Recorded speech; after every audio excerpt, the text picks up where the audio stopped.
Picture this. The sun is high over Ouagadougou. The streets are dusty, filled with motorcycles, old cars, and market stalls. At the presidential palace, a shiny black Mercedes Benz waits in the courtyard. It is polished until the body reflects the sky. The leather seats smell of money. The engine purrs with quiet authority. Everyone around knows what this car means. It is a symbol of power, a tradition for leaders across Africa and beyond. But then something unexpected happens. A young man in uniform approaches, Captain Ibrahim Traoré, the youngest head of state in the world at the time. He stops, looks at the car, and shakes his head. "No," he says firmly, and instead of stepping into the Mercedes, he turns to a simple pickup truck nearby. "This will do." The guards stare in disbelief. The officials exchange glances, and the people of Burkina Faso, once they hear about it, cannot believe what their new leader has just done. This is not just the story of a car. It is the story of humility, of leadership, and of a man who chose to walk with his people rather than ride above them. This is the story of the day Ibrahim Traoré refused a luxury car and what he chose instead. To understand this moment, let us go back. Ibrahim Traoré was not born into wealth. He was born in 1988, in a modest family in Burkina Faso, a country with rich culture but also deep struggles. He grew up like many African children, fetching water, walking dusty roads, dreaming of a better life. He saw the hardships his people endured, families working, hard in the fields, yet remaining poor. Young people with talent, but no opportunities. Communities struggling against poverty and instability. As he grew older, he chose not to chase personal wealth. Instead, he chose service. He joined the army. The military became his school of life. There he learned discipline, loyalty, and the importance of sacrifice. Step by step he rose through the ranks. Not because of privilege, but because of his courage and commitment. And then, in 2022, destiny called. At just 34 years old, he became the leader of Burkina Faso, the youngest head of state in the world. The weight of a nation suddenly rested on his shoulders. Now, let us pause and look at the tradition of leadership.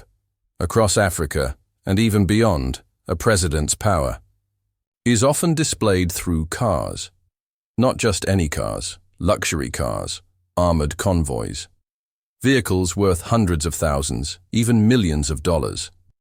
When a president travels, the roads are cleared, sirens wail, dozens of SUVs line up in a motorcade. Is a moving fortress of wealth and authority. For many leaders, the car is more than transport. It is an identity, a throne on wheels, a way to separate themselves from ordinary citizens. So naturally, when Ibrahim Traoré took office, officials prepared his car, a sleek black Mercedes Benz. The same kind of car other presidents use. For the officials, it was unthinkable that a head of state would drive anything less. But this time, the story did not go according to script. The day arrived. The car was parked, shining in the courtyard. The keys were presented with pride. "Mr. President, your vehicle is ready," one official said. There were smiles, nods, and even whispers. People imagined the image of their new leader stepping into the car, waving to the cameras. But Traoré was silent. He looked at the car for a long moment. Then he asked quietly, "How much did this cost?" The officials hesitated. They knew the number was high, too high, a sum that could build schools, feed children, or buy medical supplies. Finally, one answered. The cost was indeed enormous. Traoré frowned. He turned back to them and said simply, "No, I will not use this." Gasps filled the courtyard. The officials were shocked. This was not how it was supposed to go. Every president accepts, but not this one. He walked past the Mercedes. His boots crunched on the gravel, and then he stopped beside a plain 4x4 pickup truck, the kind soldiers use in the field, the kind farmers drive to carry goods. the kind ordinary Burkina see every day on the road. He placed his hand on the truck and said, "This will do." In that single moment, history was made. At first glance, this may seem like a small decision, one car instead of another. But to the people, it was a powerful message. It said, "I am not above you. I am one of you." It said, "Your struggles are my struggles. Your life is my life." Burkina Faso is a country where poverty is common, where many people cannot afford even a motorbike, where villages lack basic infrastructure. Imagine how it would have looked to see their young leader cruising in a luxury car worth more than an entire village's yearly income. It would have created distance. It would have sent the wrong signal. Instead, by refusing the Mercedes, Traoré chose solidarity. He chose humility. He chose to stand on the side of his people. For older Burkinabe, this moment brought back memories.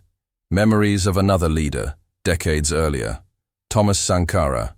Sankara, known as Africa's Che Guevara, was president of Burkina Faso in the 1980s. He was a man of vision, courage, and simplicity.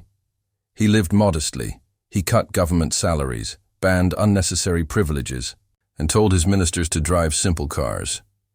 While other presidents drove luxury vehicles, Sankara chose a modest Renault 5, the cheapest car sold in Burkina Faso at the time. He said leaders should live like the people they govern, not above them, but with them. Sankara was assassinated in 1987, but his spirit lived on, and when Traoré refused the Mercedes, many said, "The spirit of Sankara has returned."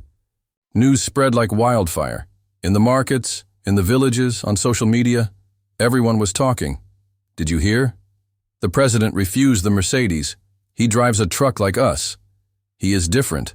Young Africans across the continent picked up the story. They shared videos, photos, and messages. At last, here was a leader who walked the talk. At last, here was a leader who understood. The people felt proud. They felt seen. They felt hope again. For many, this was more than a choice about a car. It was proof that integrity and humility were still possible in politics.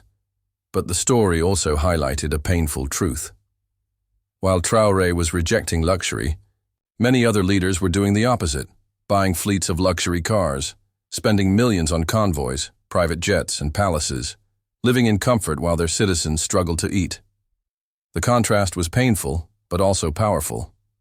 It made Traoré's decision stand out even more.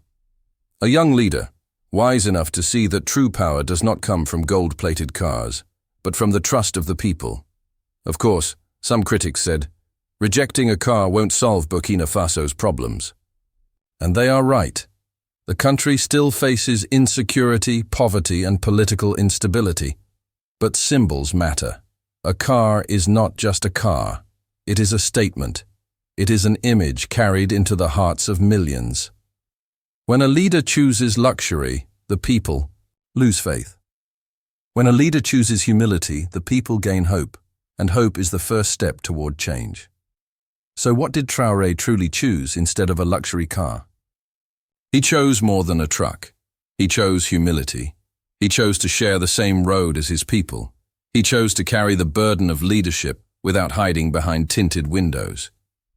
And that is why this story touches so many hearts. Because in a world where leaders often forget their people, here was one who remembered. This story leaves us with a question. What kind of leaders do we want? Leaders who sit on thrones of gold, riding in cars worth millions, or leaders who live simply, serve humbly, and walk beside the people? Traoré has given his answer, and his answer has inspired millions across Africa and beyond. The day Ibrahim. Traoré refused a luxury car. He sent a message louder than any speech. That true leadership is not about wealth, it is about service. So the next time you see a convoy of luxury cars, ask yourself, is this power? Or is it distance? And remember the young captain who chose a truck over a Mercedes, the leader who reminded us that humility is the highest form of power. Before you go, I'd love to hear your thoughts. What do you think about Ibrahim Traoré's choice? Do you believe more leaders should live like this? If you enjoyed this story, make sure to give the video a like. It really helps more people discover it. Don't forget to subscribe to the channel and hit the notification bell so you never miss our next video. And of course, share this story with your friends and family. Together, let's spread the message of true leadership. Thank you for watching, and I'll see you in the next video.